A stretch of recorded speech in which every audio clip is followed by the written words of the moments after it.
paint of crew. iPets, having fun with you. You can be our friends, the fun will never end. Teaching you to draw and paint. Learning step by step with simple shapes and styles. Sharing art adventures and happy smiles. Climb aboard and let's get started. Art pets, we are the art pets. Well, hi everybody. Welcome to part 3 of how to paint a cute puppy. Today I'm going to show you how to add the details such as the eyes and the nose and the furriness and buttons, as well as the grass in the foreground and some of the bushes in the background. We'll also look at lights and darks. So, let's get started. Well now, I am very pleased with how step 2 or part 2 of how to paint buttons went. When I look at it, I'm really pleased with the soft furry effects that I have on the body hair of buttons and also on the background with regard to the lights and the dark greens, but particularly I like the way I've left and managed to keep all the touches of blue showing through, which is very much what we wanted to do. Now, as part of stage 3, we want to try and add a little bit more detail. So I'm taking my little detailing brush and I'm going to take some of the ultramarine blue, which I was telling you about earlier. So we'll take some ultramarine blue, a little bit of the crimson red, and a small amount of the burnt sienna. I'm going to mix those into a darker colour, like a dark browny violet if you like. So the burnt sienna, a touch of the red, and a little bit of blue. We could even try adding a little bit of yellow, you know, because of the natural black. The yellow with the dark blue rather and the crimson red. Any of those colours will work. So whichever one you feel easiest or whatever colours you have to hand. Mix all of those together. And what we want to try and do is we're going to start with the eyes and build in a little bit of detail around the eyes. So I'm going to start with just the outlining and just shaping up a little on the eyes here for buttons. Now, just building in. The eyes are a very dark colour, so we don't see an awful lot of light, and particularly because buttons is also in shadow. So we have the eyelid. We do the same on this side. The eyelid, just shape that line coming down here, coming back in. And there's a very faint sense of the shadow at the bottom of the iris showing through on the left hand side and also on the right hand side here. And you can feel a little bit of that shadow coming down just here. See the little bit of shadow down from the eyes, just to the side of the nose. And also on the right hand side, just a little bit there. Just picking up on that. There's a very gentle amount of light on both eyes, and we'll bake that in a little while, and also on the eye on the left, on the right eye of buttons, you can see there's a little bit just there of the white of the eye showing through. And just bring a little bit of detail there. While I have that same dark colour, I'm going to put in the nostrils. So you can see on the right hand side the nostril there, and also the nostril there. Now the colours around, there's a lovely light along the top of the snout and the nose that we'll pick up on at a later point, but for now we're just putting in these little bits of darks. And while I have that dark colour, I'm also going to just, as you can see, that triangle on the mouth is a little bit darker. We'll add a little bit of colour into that space. Just get that little bit of colour in there. Now, similarly, with the same colour, I'm going to come in. There's a shadow. You can see the ears are sitting to the side of the head, so there's a shadow. If this ear is casting a shadow onto the head there, and there's also a shadow down here and along the ear there, and I'm going to paint in some of those, and they're a little bit more linear. It's too heavy. Just very gently just picking that in there, casting a shadow, showing where it's casting a shadow onto itself. Then it just comes into, I'm going to twirl my brush just to work the point of the brush. It's going to narrow or even flatten. Remember, before I think you would have done a little bit of the flat blade of the brush with Captain Puppy Fluff, like so. Now, have I gone down too long there? When I look at the ear, the bottom of the ear, and I bring a line across, is in line just with the other ear, and it's just across the nostrils. Yes, I have. I think I've maybe gone down a little bit, so I'm going to stop that a bit there, and I'll block that in later on. On the other side, we have the same. We have a little bit of shadow here, down around onto the head. And then you can see the line of the inside of the ear comes down here and comes out there, so that you can see the negative space of light that's between the head and the ear. You can see just that little bit of brightness, which we'll highlight later on. That'll be one of the highlights that we bring up into that. Now, while I have that same colour, I'm going to just put it down here, just underneath the tummy or the belly, whichever you want to call it, just there. You can see Buttons is casting a shadow, his tummy is casting a shadow onto himself on the underside there, and that's what we're painting in, is that space. So just get that little bit of softness. And even though this is a dark colour, it has a certain amount of transparency. Transparency means that you can see through it. Transparency is the opposite to opaque. So you cannot see through opaque, but you can see through something that is transparent. Put that down and then just very gently graduate it. And again, I'm not using any water. I'm keeping my colours quite painterly. That is, I'm not mixing with water. I'm just working with the paints mixed straight from the tube so that I get a certain amount of weight and depth into it. Now I'm running out of that colour there, so I'm going to mix up a little bit more. So once more, the ultramarine blue, the darker blue, touch of red, a little bit of yellow or a little bit of burnt sienna, either or. But it's getting that blue in to mix up to that, get that darkness. And once more we see a little bit of shadow just showing through just on this leg, so you can see just a small amount of shadow there, and that's what we're picking up on, just into that space. Then we have a little bit of shadow here. So the skin, there's a lot of folds in the skin here, as you can see. It's loose down around the chest, and we're going to pick up on our shadows to show that. There. Now, I hope your day is going well.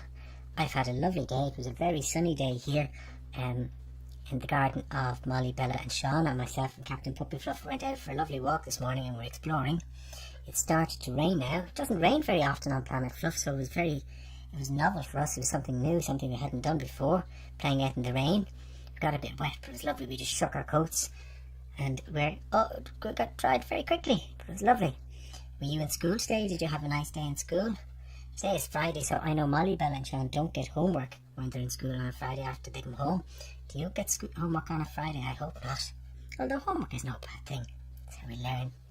It gives you more time to paint though if you don't have to do homework.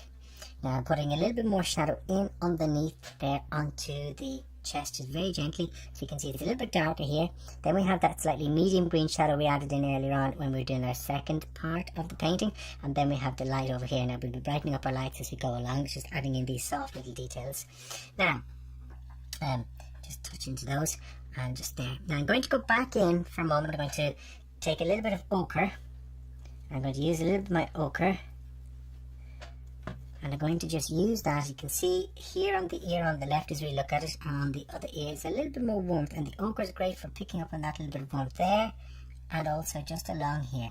And you can see I'm just tapping in, and I use the word tapping a lot because I'm not painting flatly with the brush. I want to create the texture of the fur hair, so just tapping in allows me just to have a slightly hit and miss approach where I'm not filling in every space. I'm allowing a lot of what went before to show through, and I'm being quite loose in what I'm doing. I'm going to add to that again the little touch of blue, make it a slightly greyish tone, and for that blue I'm using the cobalt with that mixture, and I'm going to just touch up on the shadow at the back of the tail. Just there, you can see there's a shadow because the tail is rounded on Buttons, and so there will be light and dark, although it's not a very heavy light. Just picking up here as well, just breaking up the edges of that to give that little bit of furriness in on his back leg there, and just between the tummy and the thigh, just a little bit there as well. So as we're adding in the details, we're also softening in some of the effects that I added in the last time around. Here, just going to soften in on top of this.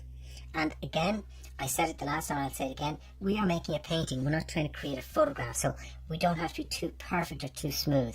We're creating something a little bit different to a photograph, so remember that when you paint it. It doesn't have to be too rigid and too perfect. It's more personal, it's more expressive. And then also just softening down these folds that I put in just a little while ago, giving it a bit more gentleness. And at some point I will add little bits of soft light to break those up a little as we go along. Now, I'm going to take my blue here and my burnt sienna. That's maybe a little too much burnt sienna. Just add a little bit more of the ultramarine blue. I'm making it more of a sort of bluey grey. I'll take a little bit of cobalt, and I'm going to just make that actually touch more burnt sienna again. Remember, as I said before, mix your colours slowly, and I'm going to just put a little bit of that highlight there. It's still a bit too, I want to be a little bit more blue because it's reflecting the sky, and I'll explain to you how the sky reflects down on top of everything. And just on the top of the nose you can see there's a lovely soft bluey grey there, just picking up on that, and that shows off just a little bit of the nostril there. allow that to continue around here. It's that space, just there. You don't see quite so much of the light on the nozzle as we see it here on the left hand side, just a very small amount of that there into that space. While I have that, I'm going to add a tiny bit more white, and I'm going to put in a little bit of the white of the eye just into that space there. You can see it's a teeny weeny bit. I'll also put a little bit of highlight there onto the eye, and there's a much paler version of that just on this side here. We don't see much of it, and I've just flattened my brush out just to show that very, very gently. Now, let me see, do I need to add any more of that grey anywhere else? I think I will just put a small amount of that just on this ear here. Just very gently picking up on some of those soft, slightly bluey colours. The same over here. And when I paint, I don't try and be exactly the same as the photograph or even when I'm sitting outside painting. I allow myself to interpret what I see. And that's okay. It allows me to be a little bit more personal in what I'm doing. Mixing a little bit more blue, adding it into my shadow colours here. And I can make it much more interesting, much more personal and much more fun. So as I've said to you before, don't be afraid to add in your own little touches and do things your own way.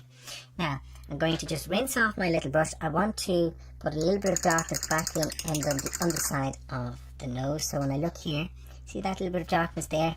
So once more, we'll go back to the dark. Remember what we used for the dark before? Ultramarine blue, that's right.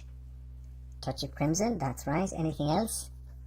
Well done. The yellow, which makes a natural black. Now I've put too much yellow in, I'm almost green there, so I'm just going to come back in with my blue, my ultramarine blue, dull that down, and a small touch of the red.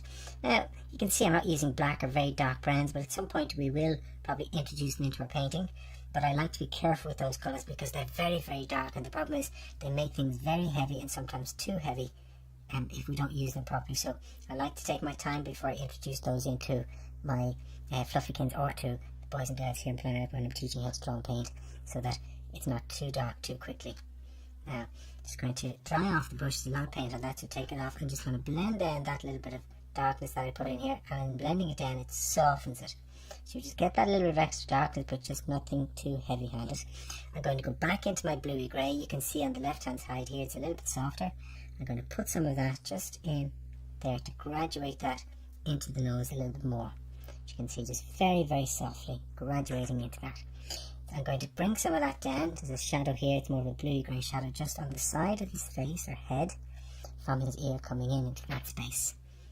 Okay, he looks as though when the photograph was taken he was looking at something, isn't he? He looks as though he's staring at something, as I said, a starey look on his face that those buttons have, which is lovely. Now, down here we're going to graduate a little bit there into that leg. I think I've made this too long, so when I'm doing my background grass, I'm going to shape that leg a little bit more using the negative space in that triangle. I'm going to narrow that down just a little bit because it feels to me when I'm looking at it painted in there that it's a bit too wide. And sometimes when we're drawing, we don't always see the proportions as well as we might like to. Whereas when you start adding colour, these things show up, and it's very easy then to just touch up on them where necessary once you're doing that. And that's what I think I will do, add in those little bits. Going to just soften it a little bit more here, just get a little bit more gentleness in there, and I'm going to go back into a slightly ochre colour and use that in between these spaces just to get a little bit more richness in there, here and there. Let that shadow come down, break in. I'm going to take some of my green once more, and I'm going to be a little bit livelier with the use of the green in these spaces too, because I really want to get the feeling of the grass, which is a strong colour, reflecting back up onto the body of buttons, which is a lighter colour. And I was explaining to you how light colours can be influenced by colours around them, but the other colours are light or dark. So for example, if buttons was sitting on a pink surface, then the underside of his coat would have a sense of pink reflection. If it was a red surface or a purple surface, so certain colours can reflect more onto lighter colours a little bit more. So here are a few more fun facts about puppies. Our puppy, Buttons, is a Labrador, and this breed of dog can be black, brown, or a form of golden, white, or yellow. Their average lifespan is 7 to 10 years. Our puppy, Buttons, is a Labrador, and this breed of dog can be black, brown, or a form of golden, white, or yellow. They are very intelligent and have a very pleasant nature, and for this reason they are often trained to aid people who are blind.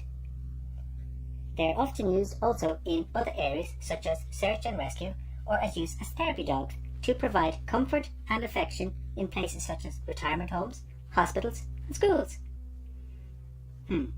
Captain Puppy Fluff would fit in there very well.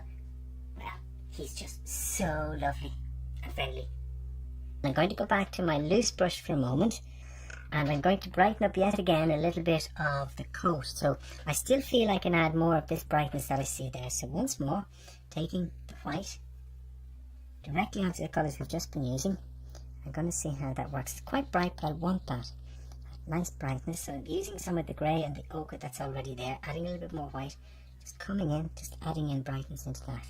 And where I need the shadows, I just skim along, so hardly touching with the brush. So I'm just putting small amounts of colour into those areas, just there like so, getting that lovely feeling of lightness coming through, and again across the back.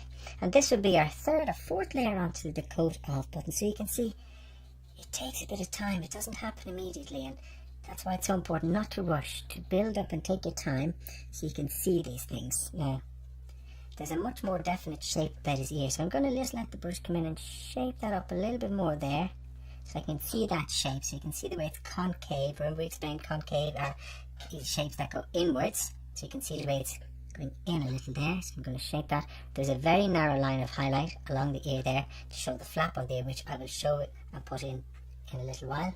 Just down here little bits as well, just very gently along, so just very gently tapping in and graduating the colour into the folds here, getting a certain strength on that one there, and just narrowing this down a little, so it's just a very soft little bit of colouring that we're seeing. And once more that touch of light along the top of the head here, not quite as bright as the highlight, that'll be a separate thing that we'll do, just almost stippling, where you're just tapping in very gently the colour to get that little bit of light to show up there. And even though I'm adding in the colours and I'm adding in the lights, I still intend to leave little bits of the blue showing through. Remember, the point of that was to have a little bit of playfulness on the surface of buttons. So the aim is not to fill out all of that, to cover it all in rather, but to leave some of it showing through. So now, just about finished this stage, and just a little bit of softening yet again, just down here. You can see a little bit more light just down around that space there. Okay, now from there, just actually see a little bit here, just soften up there as well, and a small touch more of the ochre, just that M shape. I've lost it a little bit there. I'm just going to shape that up a wee bit more here and here. Just pick up on that. Now what I'm going to do is I'm going to go back into my small brush once again, and I'm going to add in some highlights. So I'm going to take my white and my ochre, and again quite pure, I'm going to just put in some very, very bright highlight along the edge, where the sunlight is just catching the very top of the head of buttons just here. Very, very, very bright, and we want to use it with quite a defined sense of brightness, using just mostly white with a small touch of ochre to get that lovely feeling of brightness. Now it will again dull down a little as it dries, and we'll just replenish it. We'll put it back in a second time, and if necessary third time, to get that feeling of really strong brightness and sunlight hitting that. That's one of the really bright highlights. And if necessary, I'll put the paint in with a little bit more heaviness to show that. And there's a little bit just across the back here. It's a little too much ochre, so I'm going to put more white in. Just hit that along there to get that lovely warm touch, just keeping the nice softness and fluffiness in order to show the wispy soft quality on the hair, just there to that space. From there, a little bit less or the white with a tiny touch of blue. There's a little bit of brightness just here, where we go back and touch up that. I'm going to use that. Remember we said to just drop the shape on that a little, not quite so long on the ear. And I'm going to put some of that brightness in there, just on that edge there. Let the light just catch off here, and just have to shape up that space a little. And it very gently comes down just to the top of the leg there. You can see just a little bit into that space. Just going to touch it in just there, that area, and also just continue on here and on the inside this leg. Now I'm going to use this light to narrow that down a little, so I'm going to come back in with that leg just very slightly. I'm going to let the light, and when I'm filling in my green, I'll bring it up to that line there. Touch of lightness into this, just into that space. And there is also a bit of brightness, we said, just between the other ear. See here the way you can see that. So I'm going to come in here with that lovely touch of lightness, pick up on that very, very gently, to really profile the background or the negative space between the ear and the head. And it really helps us understand that the ear is sitting off the head in that space, so there's a gap between the two. When you bring that light in, that light comes down, just starts to blend into the shoulder there a little, into that space. Just pick up on that. Instead it has a slightly bluish tone, so you can see my lights are already starting to dry down, so I will certainly be going back over them to give more drama and depth into them. There is a wonderful little highlight. See, just a soft one underneath the mouth here. Again, it's the light just bouncing up and reflecting. So I'm going to just use the blade of my brush. So I'm flattening our brush like a blade. I'm going to just come in and very gently, just on the underside of the mouth, I'm going to just put in a little bit of that. Not too neat and tidy, because again, I don't want to make it too hard-edged. Just let that show just the underside of the mouth there. Isn't that a really lovely little highlight? And you get the impression that just connects over to this side of the face here. Got a little bit of colour come down there, just off the side of the ear, just to soften that up. That's much better. And a little bit here into that space. I'm going to touch up that little bit of light that I had in the eye earlier, and you can see me very careful because I don't make it too big into that space there. Just pick up on that very, very slightly. There's a little bit over here into that space. There's a little bit, see, down around softly, just hitting the back of the tail. Just there, it comes down a little bit just around the tail. Very gently and very softly into that space. Just show that. And again, I think I'll let this come down here. While that's drying, I'm going to go and I'm going to take a little bit more detail onto my grass. I'm going to mix up, I have some of this yellow here, a little bit more yellow, and green rather I should say, a little bit more into it. And using the blade of my brush, I'm going to come in and just start putting in some individual blades of grass in the foreground. So I'm picking up my detail in the foreground. So your colours in the foreground tend to be warmer and stronger. Colours in the background tend to be a little bit softer and weaker. And that's what's called tonal perspective. The idea that things in the distance are paler in colour. Just put in those details in the front, just around the shadows. The grass looks quite large, or rather the blades of grass look quite large because we're so close to buttons, we're seeing all of these details. There is a nice little touch of bluey green just across here in the shadow, so I'm going to just put in some of that. So I'll take my cobalt blue and just bring it across, mix it with the green, just bring that in there, up to the edge of buttons there. And there's a pathway or something here that I'm seeing touch the blue shadow on it. What I'm going to actually do is I'm going to make it a little bit more dramatic. So I'm going to put in a little bit of light blue there just to show that a little bit more so. The same, just gaps here, for what's called dappled light, just little bits of light hitting off here and there, nothing too rigid. When I have that, I'm going to go back in once again, add a touch of yellow, add a touch of white, and I'm going to add some highlights to the edges of my highlights on the bushes behind. With my little brush and the yellow, I'm going to add a touch of ochre to that as well to give a little bit of a lift to it.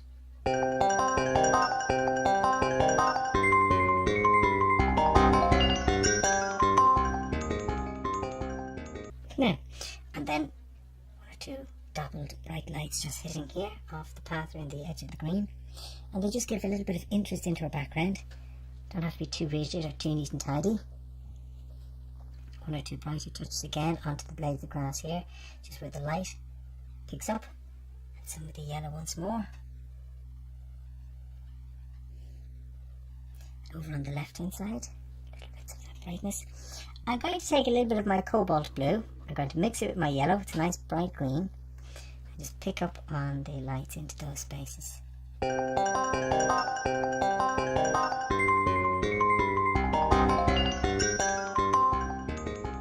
I'm going to mix some of my blue again with my white.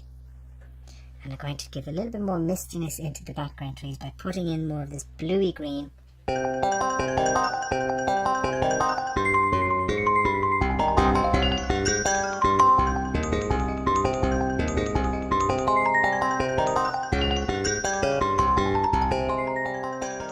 Now, I think we're nearly there.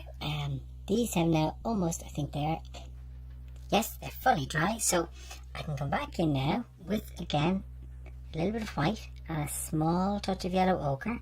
And I'm just going to come in and I'm going to just highlight those bright spaces again. Just get that feeling of very, very bright light hitting there. Those beautiful bright highlights. There's a lovely feeling of gentleness and vibrancy into the edge of buttons there. and along the back. And I'm putting the paint on, as I said earlier, with a little bit of heaviness so that it doesn't sink as much and it stands out. So it's okay to use a little bit of weighty paint, or impasto it's called, where you put paint on with a certain amount of texture or weight and it stays a little bit heavier. You don't lose the colour quite so much. But also I'm going to flatten my brush like a blade once more. You can see along the ears there's some very soft highlights, so there's a little narrow highlight. Just going to flatten that again, just on the inside of the ear here. Just get that very slightly in there. And there's a nice little touch of light just along the edge. Actually, I need a little bit more for this side. Just on the edge of the ear. There. Just picking up on that. There's a little bit of brightness actually. Touch of blue to that. Just on the top here, I think, yet again. So just down around the snout. And we're going to add a little bit more blue into that once more, just to dull that colour so it's not too bright.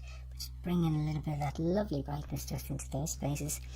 Can be tipping and tapping away to highlights for ages, but as I said earlier, we're not looking to get exactly the same, just something close to and similar to that. I think just one or two little final highlights on the grass, so I want to just make sure I get one or two lines or blades of grass once again, just picking up here and there.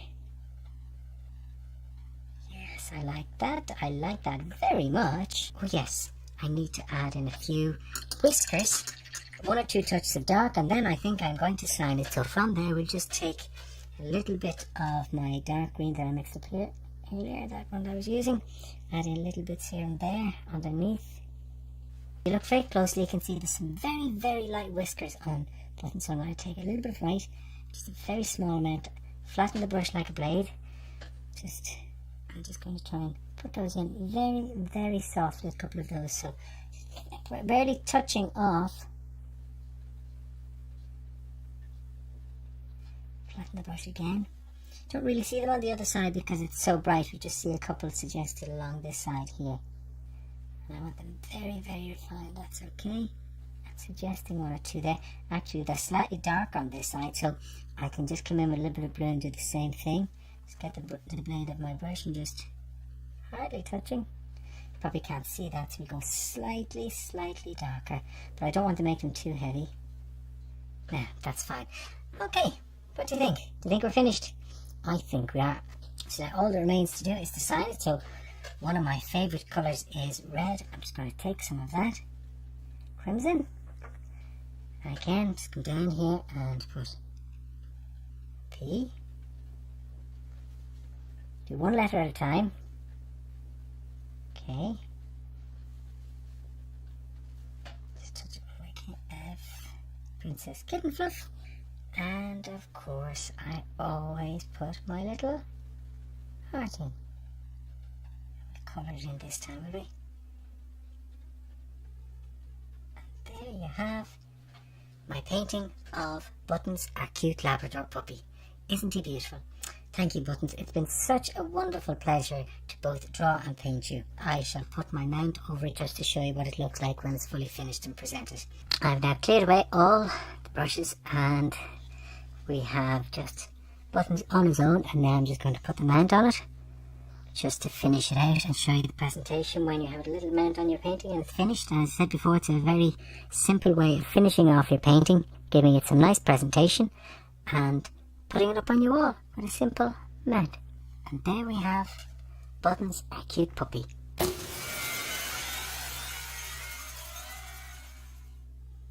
Well now, we've come to the end of how to paint a cute puppy. I loved showing you how to draw and paint Buttons, and I hope you'll have lots of fun drawing and painting him too. In our next video, Captain Puppy Fluff is going to show you how to draw and paint a T-Rex. That will be so exciting. In the meantime, subscribe to keep up to date with us, and have lots of fun and art adventures, and I hope to see you all soon. Bye!